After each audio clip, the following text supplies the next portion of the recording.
All right, everyone, thanks for joining me. If you don't know me, I'm Billy, and it is my pleasure to introduce Jasmine Woolley, talking about Indigenous Australian philosophy in cybersecurity strategies. Thanks, Jasmine.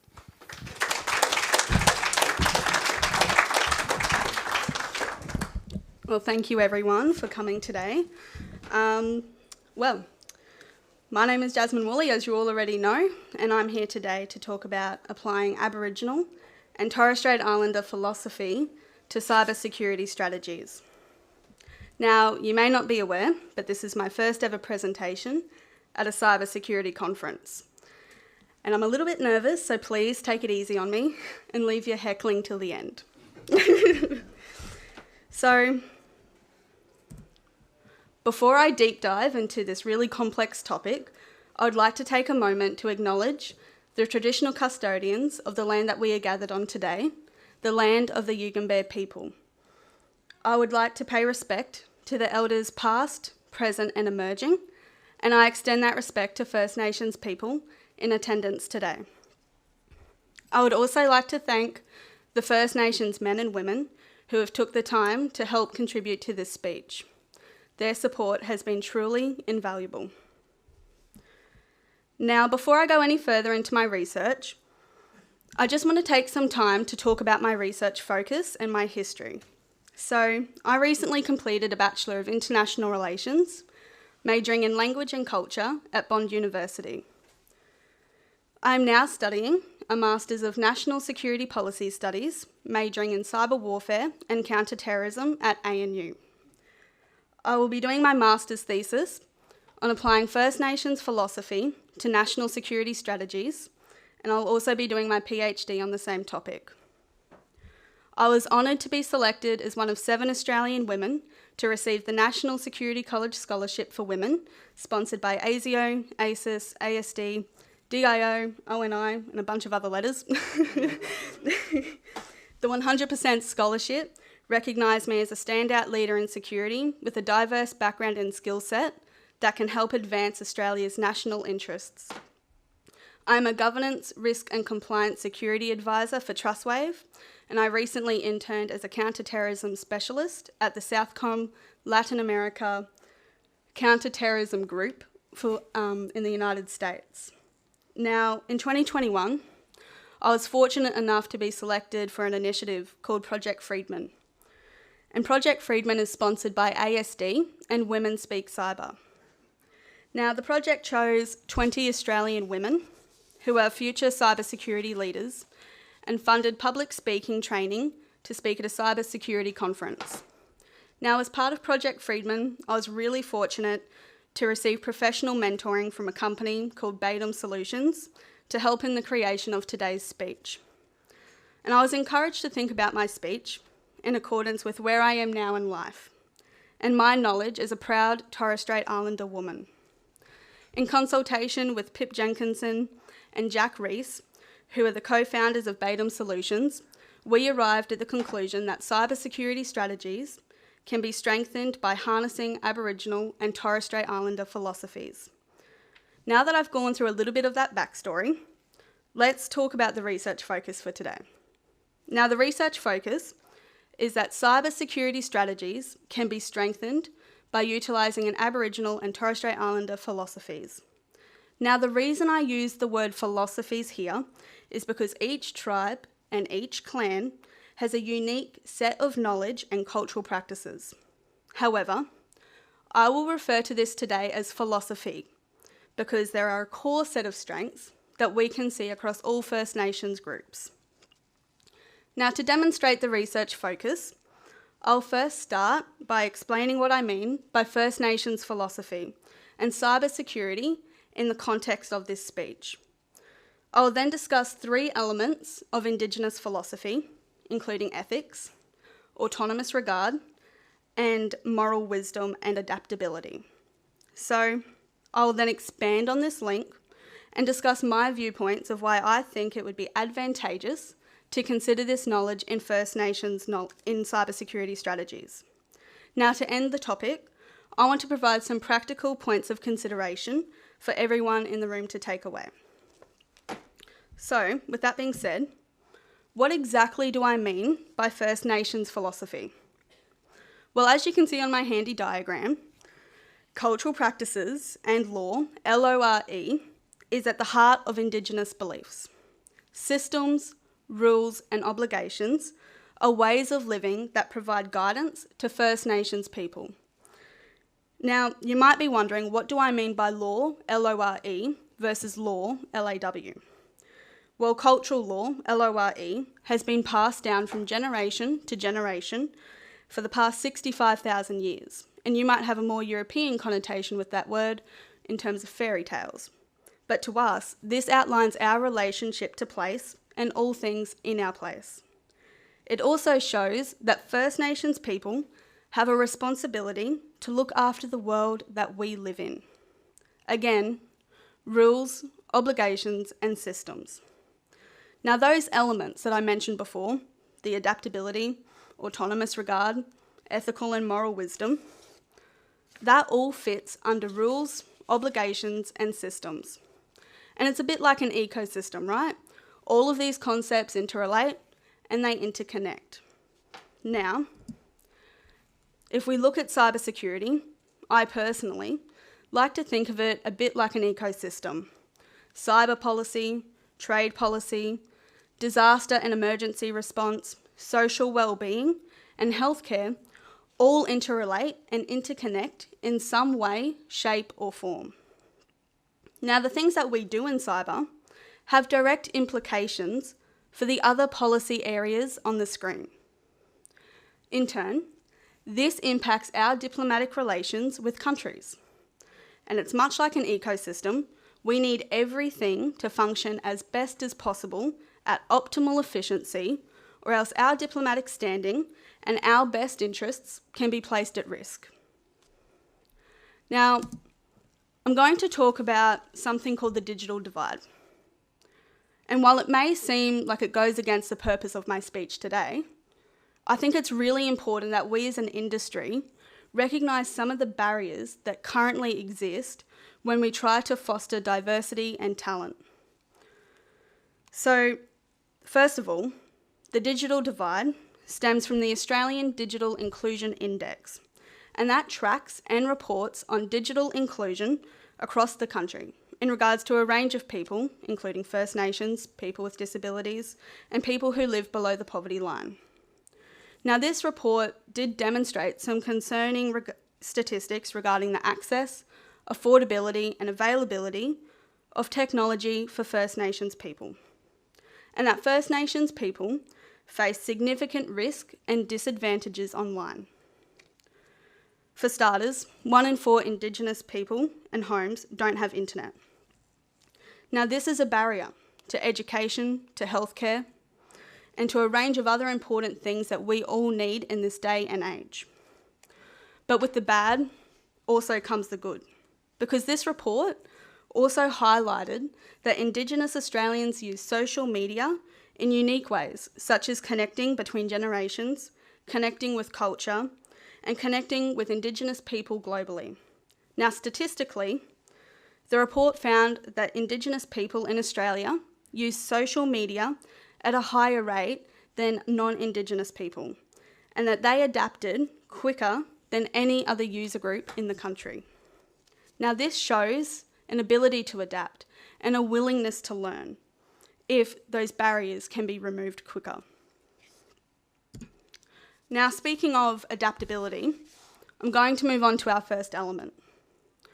What do I mean by adaptability in First Nations philosophy? Well, it is non-linear thinking, and that is used to get to the root cause of the issue at hand. Now, there is an inherent adaptability and ingenuity that stems from the spiritual and physical realms of our lives. It can harness indirect management strategies and strong analysis capabilities to help create holistic outcomes. And the overall outcome here is quite simply holistic. All factors are taken into consideration. But what do I mean by adaptability in cybersecurity? Well, cyber threats need non-linear thinking. We are in an inherently evolving, rapidly evolving industry. The threats we face might not be the threats that we face in a month's time. And we have to critically think and have a solutions-based approach to address new capability gaps. And the outcome here is to have resilient strategies. Now, without going into too much detail about this is what our response to threats first looked like, with 7 core phases. And now, this is the MITRE ATTACK framework, which demonstrates how our industry has adapted to the changing threat landscape. Now, I'm not saying one has replaced the other, but I'm saying we have had to adapt and consider over 300 sub-techniques in this framework to deal with the threats that we now face. Now, I'm going to switch pace really quick. Who here had a cup of coffee today? Yeah, me too.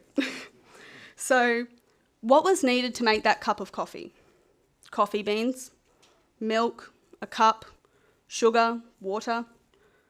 What would happen if we took away the coffee beans? You don't have a cup of coffee. What happens if you took away the water? You don't have a cup of coffee. And if you took away the cup, then you still don't have a cup of coffee. Why? Because in this example, the whole is greater than the sum of its parts. Now, when we talk about applying philosophy to strategy, who better to reference than one of the most respected philosophers of all time, Aristotle? So let's pretend that cup of coffee I mentioned before is now a cybersecurity strategy. We must include all parts in a national cybersecurity strategy that is robust, executable, outcomes-focused, and defendable. And I think that we can all agree that as an industry, the threats we face are complex and constantly evolving. So, how can the use of First Nations philosophy benefit us as an industry when we look at adaptability? Well, if we apply Aristotle's statement, then we can argue that it would be advantageous for the combination of different worldviews to be taken into consideration when strategizing, so that we can have a nuance in how we think as an industry. Now, I think it's fair to say that we as an industry, we understand that some individuals on the neurodiverse spectrum are better than others at solving complex coding problems, finding vulnerability problems embedded in code much more efficiently than those who are not on the spectrum. Certifications and skills in this example are not relevant. We are harnessing a different thought process. Now, if we can accept that as an industry, then let's introduce cultural knowledge, a culture of 65,000 years, who understands space, who understands how everything interconnects and interrelates. And I believe that it would be advantageous for this knowledge to be harnessed because it can create alternative solutions to threats, assist in tackling capability gaps and concerns, combining worldviews to create new strategies. And these worldviews could include a combination approach where we harness what we have learnt under Western philosophies as well as what we have learnt as part of Indigenous philosophy. And I also think it would be beneficial because you can examine all the elements of a cyber threat and how that threat fits into the ecosystem that I mentioned before. Now, it can also provide the local context of situations and problems that we face as an industry. And there is a quote by Alan Bem, and he's a professor and an expert in Australia's security environment. Now, he just published a book, and this quote stuck with me. Australia uses conventional thinking to solve non-conventional problems. As an industry, we don't want to be complacent. We need to adapt. We need to leave our egos at the door and work as a team. Now again, this is part of a robust, defendable, adaptable cyber security strategy that utilises something First Nations people call the village mentality. Now, this concept of the village mentality links to autonomous regard. When we talk about First Nations philosophy, we are talking about the oldest living continuous culture in the world. There has been a socio-political order in place for the past 65,000 years. Now, throughout that time, the value of relationships have been paramount, and we respect the sovereignty and the rights of others, and we treat all with respect. We manage the diversity between cultures and any conflicts and tensions that have previously occurred. And just because somebody has done something wrong in the past doesn't mean that we hold a grudge against them forever. Now, we respect one another because that is the village mentality. We all have a role to play in this world, and we respect that. We come together as a whole. When we fish in the Torres Strait, for example, you fish knowing that either you all eat or none of you eat, including yourself, if you don't catch enough, because that is what I mean by autonomous regard. Now, what's the outcome here? You weigh and you scale all factors in a situation.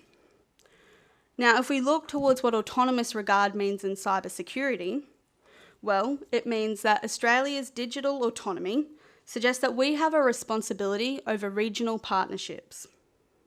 We have to consider our role as an industry in the bigger picture of the ecosystem. We have to manage our relations with governments across the world to ensure that these policy areas that I mentioned earlier can all operate at the optimal efficiency that they're meant to in their ecosystem so that they can do their part. Now, there's an inherent entanglement, for good or for bad, between cyber and non-cyber strategies, which causes complexities that we all have to deal with. So what's the link here then?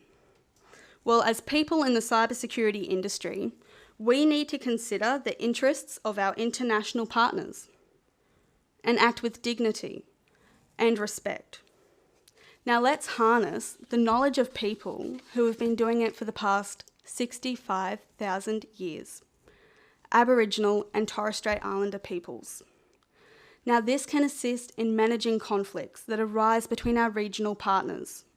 It can prevent overcomplication and international tensions, and there is actually a need for this.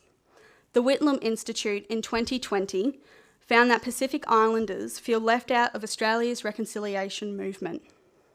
And what people may not know is that First Nations Australians and Pacific Islanders share a very similar history from colonisation through to traditional ways of living and cultural values, especially with how we live in the Torres Strait and our value of the village mentality and learning through yarning and storytelling. Now, the Whitlam Institute found that Pacific Islanders are saddened by the absence of First Nations Australians when we engage with one another. The study also found that Australia has persistently failed to address barriers to reconciliation with its own people, and that has stopped the ability for a strong and respectful relationship with people in the Pacific Islands. Now, if we conducted a cyber engagement in the Pacific Islands, in that case, it would be imperative that we harness and include the knowledge of Aboriginal and Torres Strait Islander people. Why? Because this perspective that First Nations people can bring to the table would show an increased level of respect and a strong value of the relationship. Now, this links to the bigger concept of ethical and moral wisdom. In First Nations philosophy, it means that the individual holds the ability to predict the impacts of a threat before it occurs. There is a focus on the need for collaboration between communities to ensure you abide by cultural morals and ethics passed down from generation to generation. There is mutual obligations to everybody in the village.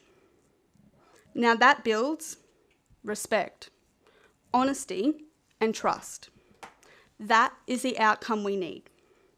Now, in cybersecurity, I think it's fair to say that we as an industry the ethical lines are inherently blurred. Now, you may have seen that Australia recently made a promise to make the internet a more democratic space. Now, a report by ASPI just prior to this promise stated that there is simply too much risk to allow cyberspace to become a lawless world, and we need to continue to work together to identify the rules of the road in how international law applies to state behaviour in cyberspace, just as it does to activities in other domains. Now, remove the jargon from that statement. That is ethical and moral wisdom. Cyber needs to work together as a team, adopt the village mentality, think smarter and not harder, and enable good management. And if we heed the ethical and moral wisdom, then as an industry, we have a better chance of acting with integrity and fighting the bad guys. Now, you may be thinking, what's the link here? Well, it creates a nuance of analysis to define cyber threats. It challenges traditional concepts that have dominated cybersecurity for too long. And if you apply ethical and moral wisdom of First Nations people, then you can strengthen Australia's regional partnerships and ensure that you act ethically and morally. And it would enable consistent reflection from differing cultural perspectives so that we can better handle the threats that are coming our way. And I think it's fair to say that we as an industry, we are a relatively new space, and we are still finding our way. Now, to help us on that journey, we can harness ethical and moral wisdom of First Nations Australians to help us understand our position as an industry in the world and in what I've previously referred to as that ecosystem. Now, what do we call all of this? Quite simply, situational awareness. Situational awareness is simply being aware about what is happening around us and being prepared. Situational awareness is a choice. We have to make the choice as professionals in this industry on whether we are situationally aware of what is happening around us. Now, if you use situational awareness right, then you can predict the consequences of a situation before it even happens. Now, I'm not saying that situational awareness is going to prevent the situation from happening. However, it can give us, as an industry, a more sense of control to overcome the setbacks that we face and move forward quickly. Utilising situational awareness means that we can adapt, take into consideration all factors of a threat, and thus have a robust, defendable, executable cybersecurity strategy.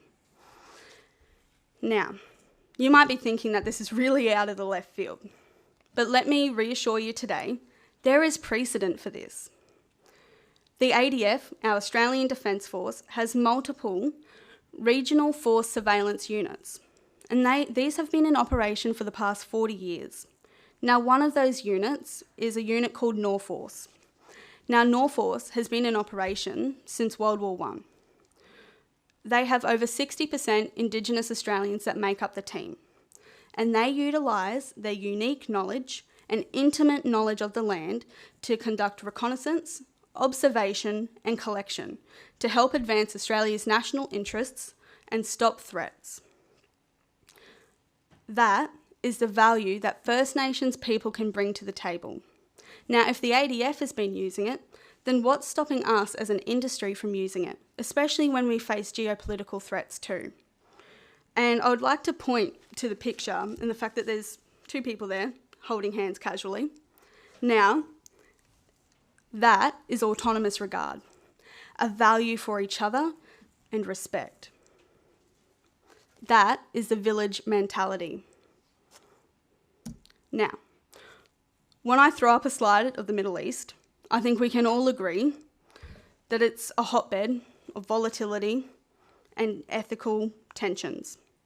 Now, for rightly or wrongly, the 18 countries on this map all use their intimate knowledge of their own land to protect their own interests. Cultural wisdom and philosophy. Now, this cultural wisdom at its most basic form, could be expressed in one's knowledge of the terrain to use and defend itself in an act of war. Again, for rightly or wrongly, if the Middle East is doing it, then why can't we use this knowledge as the oldest living continuous culture in the world for the right reasons and to help us? Now, with all of this being said, I really want to provide the change makers and the people that want to make a difference in this room with some key practical points to consider. You might be wondering, how can we actually go about then fostering diversity and talent? Well, here's my thoughts on that.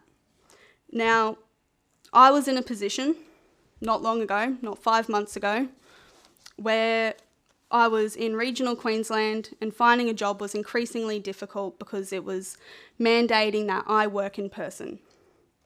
So I want to encourage people that can make the difference to offer more remote work positions. And I'm not just talking about internships or grad programs, I'm talking about full-time work. We are in an industry where we can work remote, so let's foster that more. Why? Because it covers off a big part of the regional barrier that currently exists for First Nations people. I would also encourage you to consider identified role hiring. It is legislated under the government. You can use identified role hiring to hire Aboriginal and Torres Strait Islander people. Again, it covers off a big part of the barrier that is currently in place. I would also encourage you to consider funding certification. Now, personally, I would rather hire a person because I can look at them and think, you're a bloody hard worker and you might not have a qualification or certification, but I'll put the money towards that because you'll be a better return on investment than a person who already has the qualification but is not passionate. That is an investment in community and it's an asset to the company. I would also encourage you to think about reconciliation action plans. You can implement that and ensure that your organisation can make differences. Now, a reconciliation action plan might not be best for your organisation. Look at other options to measure your success and your change in that area then. Now, this one is a beast of its own and quite frankly a whole topic of its own. But we need to change the narrative of cyber roles. And a report by the United Nations found that our industry is inherently masculine and we use masculine terms.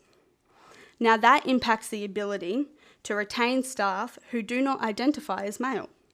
And it doesn't help when there's a preconceived idea out there that all people who work in cybersecurity wear hoodies and sit behind a computer all day and hack. It doesn't really help. It also doesn't help when the terms we use are brute force attack, social engineering, just to name two. Now, I'm not saying we're going to flick a switch and it's all going to change tomorrow. But what I am saying is that we need to be mindful in how we use these terms and the changes, even the simple ones, that we can make day in and day out. Now, this last one, it's going to seem a bit out there. And I'm not a technical person, I'm not claiming to be. I'll leave that to the technical people in the room. However, First Nations linguists, I firmly believe, can be hired for coding. Why? Because there are Aboriginal kids out there who know 8 different languages. 8. And I can barely speak English, but their ability to learn, adapt, and retain so many different languages is an indication that they can learn and adapt quickly to coding. This would be an asset to our industry. And to provide one final example for today, the Navajo code talkers in the Second World War were Native American coders. They operated in the Pacific Islands and in Papua New Guinea and sent coded messages that the Japanese could not decipher. Why couldn't the Japanese decipher? Because they were in First Nations languages. Now, if that was in English, it would have took them 3 seconds. But they didn't understand the terms that were being used by the Navajo code talkers.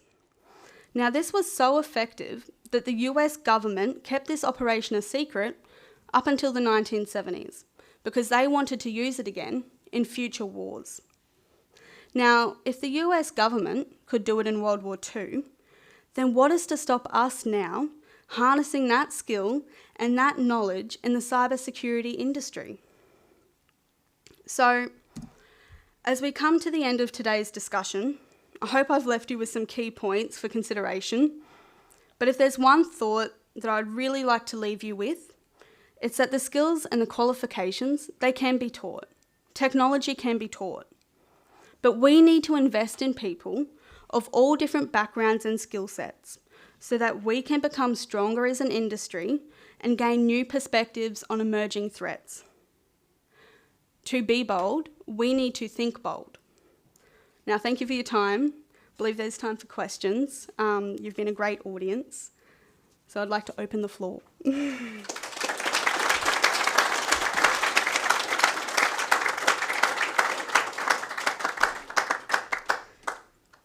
Questions, anyone? Hands up? Yes.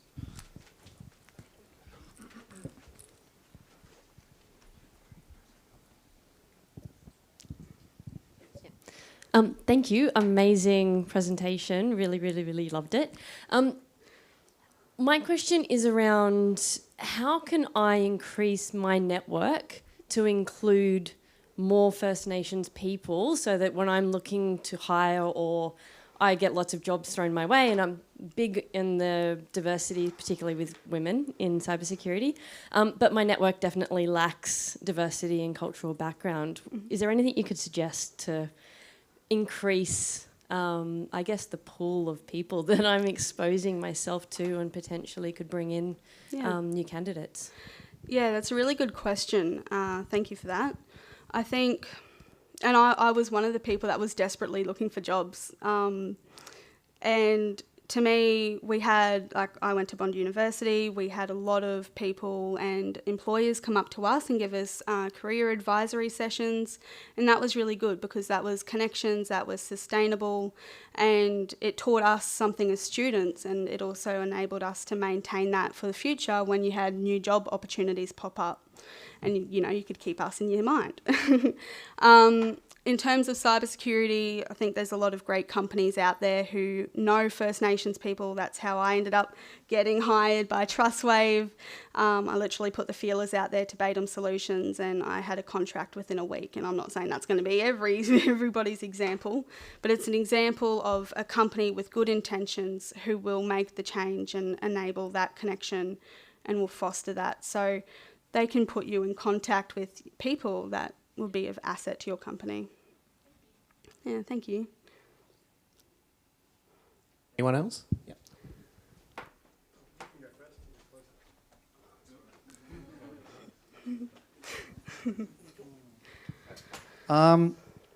Okay, I'm trying to figure out how I properly phrase this, but while you were talking, I had sort of an idea about autonomous regard and how that impacts our trust models and how that community defense concept could impact how we as a community share information and share indicators of compromise and things. So going a little bit more technical, and maybe this is outside of where you're focusing at the moment, but just, I mean, as an alternative model to the immune system model that we're sort of moving more towards in security. Yeah, that's a really good question. I'm just going to say I don't know technology very well like that. So I'm happy to maybe think about that a little bit more and get back to you, and we can talk offline. I'm sure there might be other people in the room that have a better idea of how all of that works. Yeah, sorry. Well done. Thank you. I'll own it. I don't know. Anybody else? Yeah? Sure. By the way, that was just spectacular. Oh, and thank you. so much of what you said I've noticed is lacking in our industry. Have you seen organisations implement models or frameworks that map to any of the wisdom and philosophy that you've been sharing?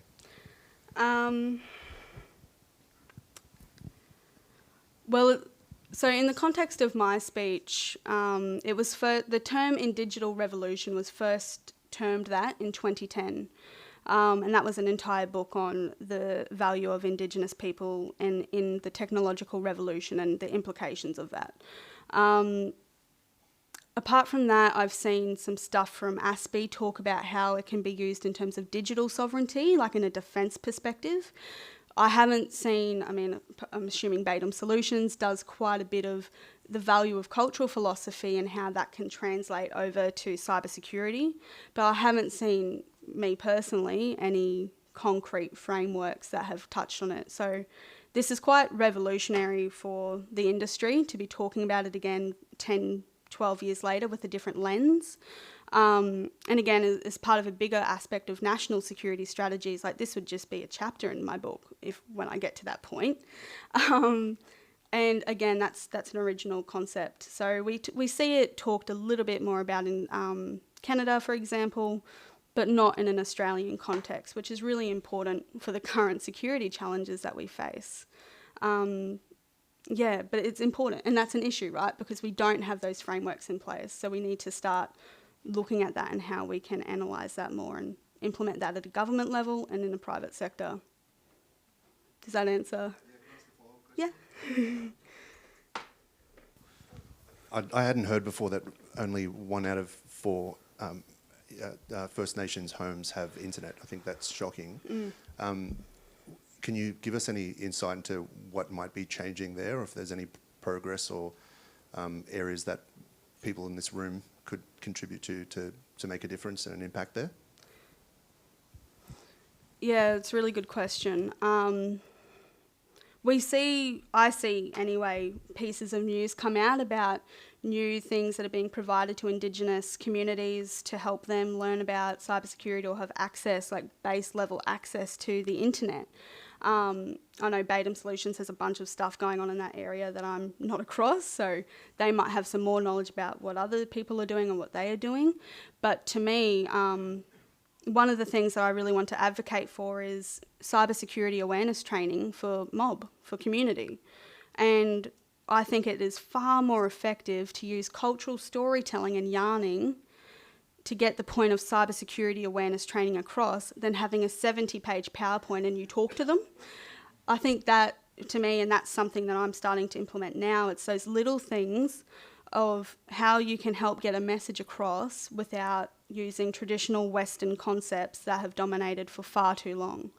So that's not exactly the direct answer to your question, but I hope that provides something. Thank you.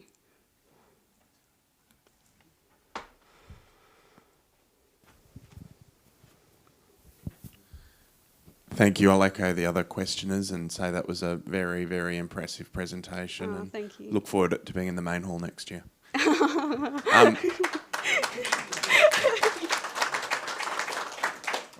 Well done. It's a hard job. You did a really good job. My question is, until your book comes out, where can I go and read? What should I be reading to go a next level to learn more? Bloody good question. So I personally love ASPE. There's an author there, Dr. Hewan Curtis, who has been working a lot in this space. He's helped me with this speech, and he focuses on retaining Indigenous talent. And in fact, I think there was just an 80-page report he released about hiring Indigenous people in the ADF and the reason we need to do that and how to build respect through doing that. So that's a really great report that was just released, I think, last week. Apart from that, the National Security College has a few podcasts that talk about changing the pale, male and stale concept of security, and that again is really important. So that's a great podcast to listen to without being controversial. And apart from that, I think there's a lot of connections. I think it's more verbal that we talk about it. I don't see much being written at the moment, apart from Hewan Curtis. So talking to people in cybersecurity, talking to Batum and making that connection with Batum was how I ended up getting into cybersecurity in the first place. So that's a really good start, in my opinion, having the conversation. And that's all this speech was meant to do. It was to be a sounding board to get the discussion started. So I hope that has happened today. We're going to have to Great. call it an end for the questions there, but Thank you. thank you very much. That was a great presentation. Excellent job for your first time. Please give it together for Thank you. Jasmine. Thank you. Thank you, everyone. So we'll be setting up the next presentation, which is virtual, and that'll kick off in about 5 minutes.